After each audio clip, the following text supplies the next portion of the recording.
राष्ट्रपति भारत का पहला नागरिक होता है। भारत का राष्ट्रपति कार्यपालिका का प्रधान होता है तथा संवैधानिक प्रधान तथा देश का संवैधानिक प्रधान होता है। संघ की कार्यपालिका की शक्तियां राष्ट्रपति में ही निहित होती हैं। राष्ट्रपति संसद का भी अभिन्न अंग होता है। वर्तमान में भारत के 15वें राष्ट्रपति श्री द्रौपदी मुर्मू जी हैं।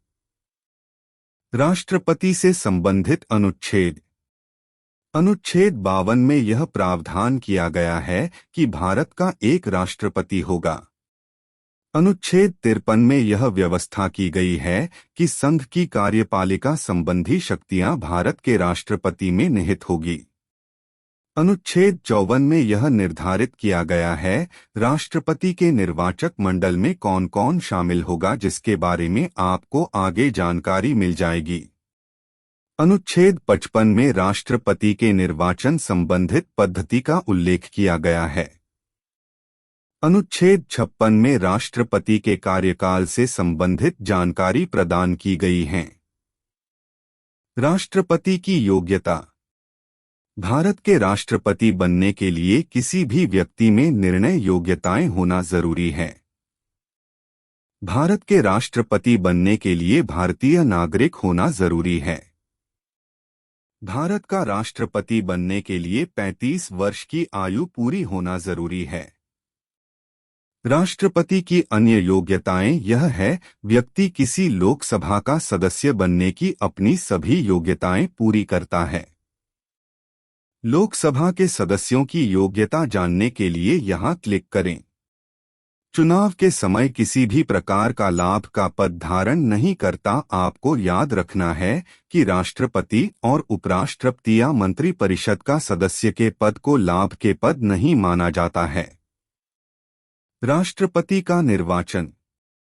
भारत एक गणतंत्र देश है, इसीलिए यहाँ पर देश के प्रमुख औपचारिक पद के लिए चुनाव होता है। राष्ट्रपति के निर्वाचन के लिए अन्य चुनाव पद्धति अपनाई जाती। अनुच्छेद 55 के अनुसार राष्ट्रपति के निर्वाचन के लिए समानुपातिक प्रतिनिधित्व वाली एकल संक्रमणीय मत पद्धति का प्रयोग किया जाता है। राष्ट्रपति का निर्वाचन चुने हुए प्रतिनिधियों द्वारा किया जाता है, अर्थात राष्ट्रपति के निर्वाचन मंडल में राज्यसभा और लोकसभा के तथा सभी राज्यों की विधानसभाओं के निर्वाचित सदस्यों करते हैं। सीधे शब्दों में अगर मैं कहूं तो राष्ट्रपति के चुनाव में सांसद और विधायक हिस्सा लेते हैं। राष्ट्रपति पद के उम्मीदवार के लिए निर्वाचक मंडल के 50 सदस्य प्रस्तावक तथा 50 सदस्य अनुमोदक होने चाहिए। यानी कि अगर किसी राष्ट्रपति पद के लिए चुनाव लड़ना हो तो कम से कम 100 व्यक्तियों का अपने पक्ष में होना जरूरी है। भारत के संविधान में राष्ट्रपति कितनी बार निर्वाचित हो सकता है, इसके बारे में कोई जानकारी नहीं मिलती है, अर्थात कोई भी व्यक्ति कितनी बार राष्ट्रपति पद के लिए चुनाव लड़ सकता है। राष्ट्रपति के निर्वाचन में किसी भी प्रकार के विवाद से संबंधित सुनवाई सिर्फ सुप्रीम कोर्ट में ही की जाती है। राष्ट्रपति भारत के राष्ट्रपति का कार्यकाल 5 वर्ष का होता है। राष्ट्रपति के पद त्यागने से पहले ही चुनाव आयोग नए राष्ट्रपति के लिए चुनाव आयोजित करवा देता है। भारत के राष्ट्रपति को सर्वोच्च न्यायालय का मुख्य न्यायाधीश शपथ दिलाता है तथा राष्ट्रपति अपना इस्तीफा उपराष्ट्रपति को होता है। अगर किसी परिस्थिति में राष्ट्रपति का पद खाली होता है तो उनकी जगह उपराष्ट्रपति भारत के राष्ट्रपति के तौर पर कार्य करता है, लेकिन अगर उपराष्ट्रपति भी उस समय उपलब्ध नहीं होते हैं तो सर्वोच्च न्यायालय के मुख्य न्यायाधीश भारत के राष्ट्रपति के तौर पर कार्य करते। ऐसा अभी तक सिर्फ एक बार हुआ है जब भारत के मुख्य न्यायाधीश एम हिदायतुल्लाह ने राष्ट्रपति के तौर पर कार्य किया है।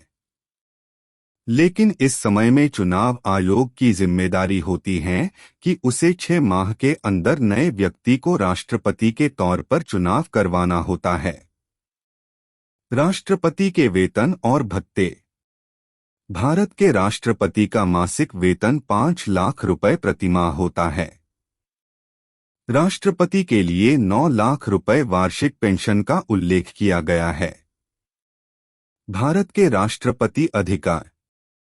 भारत के राष्ट्रपति के पास बहुत सारे अधिकार होते हैं, लेकिन अगर सच्चाई देखी जाए तो राष्ट्रपति की शक्तियों का प्रयोग केंद्रीय मंत्रिपरिषद अपने अनुसार ही करती है। राष्ट्रपति की नियुक्ति संबंधित अधिकार। भारत के राष्ट्रपति के पास में नियुक्तियों का अधिकार होता है, यानी कि भारत का राष्ट्रपति प्रधानमंत्री और प्रधानमंत्री के सलाहकार मंत्रिपरिषद के अन्य सदस्यों की नियुक्ति करता है। राष्ट्रपति सर्वोच्च न्यायालय और उच्च न्यायालय के मुख्य न्यायाधीशों की नियुक्ति करता है। राष्ट्रपति भारत के सभी राज्यों के राज्यपालों की नियुक्ति करता है। भारत का राष्ट्रपति नियंत्रक और महालेखा परीक्षक, मुख्य चुनाव आयुक्त और अन्य चुनाव आयुक्त, भारत के महान्यायवादी, संघ लोक सेवा आयोग के अध्यक्ष और सदस्य, वित्त आयोग, भाषा आयोग, पिछड़ा वर्ग आयोग, अल्पसंख्यक आयोग तथा अन्य सभी प्रकार की नियुक्तियां राष्ट्रपति करता है। राष्ट्रपति की विधायी शक्तियां। भारत का राष्ट्रपति संसद का अभिन्न अंग होता है। संसद के 3 अंग हैं: लोकसभा, राज्यसभा और राष्ट्रपति। राष्ट्रपति के पास संसद के सत्र को आहूत करने, संसद के सत्र को समाप्त करने तथा लोकसभा भंग करने का अधिकार होता है। राष्ट्रपति संसद के किसी भी सदन में अपना भाषण दे सकता है। संसद द्वारा पारित विधेयक राष्ट्रपति के सहमति के बाद ही कानून का रूप लेते। संसद में धन विधेयक प्रस्तुत करने से पहले राष्ट्रपति की सहमति लेना अति आवश्यक होता है। राष्ट्रपति संसद के दोनों सदनों की संयुक्त बैठक बुला सकता है। राष्ट्रपति के पास में राज्यसभा में 12 सदस्यों के मनोनयन का अधिकार होता है। यह सभी सदस्य विभिन्न क्षेत्रों से जैसे कला, साहित्य, पत्रकारिता और सामाजिक कार्य में अच्छे काम करने वाले व्यक्ति होते हैं। अध्यादेश जारी करने की राष्ट्रपति की शक्ति। जब संसद का कोई सत्र नहीं चल रहा होता है और देश में किसी कानून को लागू करने की आवश्यकता हो तो राष्ट्रपति अनुच्छेद 123 के तहत अध्यादेश जारी करता है। अध्यादेश किसी भी सामान्य कानून की तरह ही काम करता है, लेकिन जब संसद का सत्र शुरू होता है तो उसके 6 सप्ताह के अंदर उस अध्यादेश को संसद से पारित करना होता है, अन्यथा पर अध्यादेश आगे लागू नहीं हो सकता। सेना से संबंधित शक्ति। राष्ट्रपति भारत के सभी अन्य संगठनों का सर्वोच्च कमांडर होता है। क्षमादान की शक्तियां। क्षमादान की शक्तियां राष्ट्रपति की प्रमुख शक्तियां में से एक हैं। इस शक्ति का प्रयोग करके राष्ट्रपति किसी भी व्यक्ति की सजा को माफ कर सकता है, उसे कम कर सकता है, यहाँ सजा के प्रकार को बदल सकता है। राष्ट्रपति की क्षमादान से संबंधित शक्तियों का उल्लेख संविधान के अनुच्छेद 72 के तहत किया गया। राष्ट्रपति की आपातकालीन शक्तियां। भारत के राष्ट्रपति के पास में संविधान के भाग 18 के अनुच्छेद 352 से 360 के बीच में आपातकाल से संबंधित शक्तियों का उल्लेख किया गया है। अनुच्छेद 352। अनुच्छेद 352 के तहत भारत का राष्ट्रपति मंत्रिपरिषद की सलाह लेकर विभिन्न स्थितियों में राष्ट्रीय आपातकाल की घोषणा कर सकता है। यह विभिन्न स्थितियां जैसे कि युद्ध, आक्रमण, सशस्त्र विद्रोह की स्थिति में किया जा सकता है।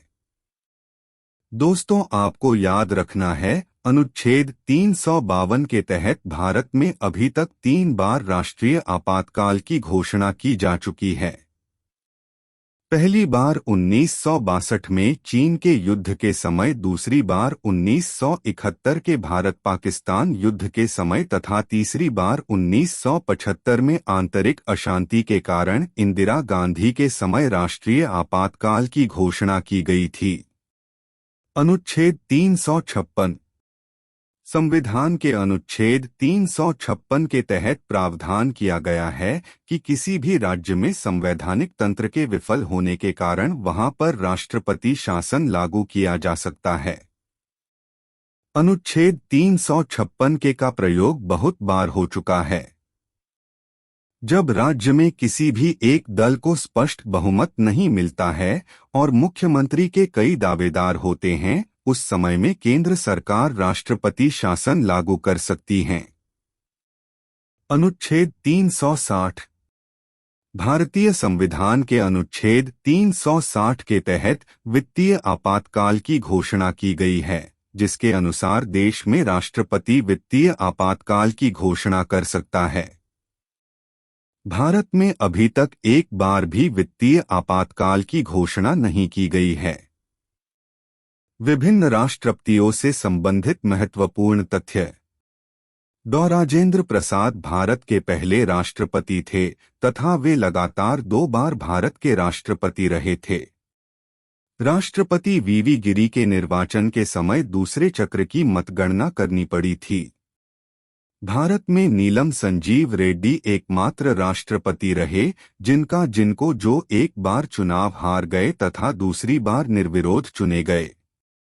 भारत देश की पहली महिला राष्ट्रपति प्रतिभा देवी सिंह पाटिल 2007 से 2012 तक रही थी। डॉ. जाकिर हुसैन पहले मुस्लिम राष्ट्रपति थे तथा अपने कार्यकाल में निधन हो गया था।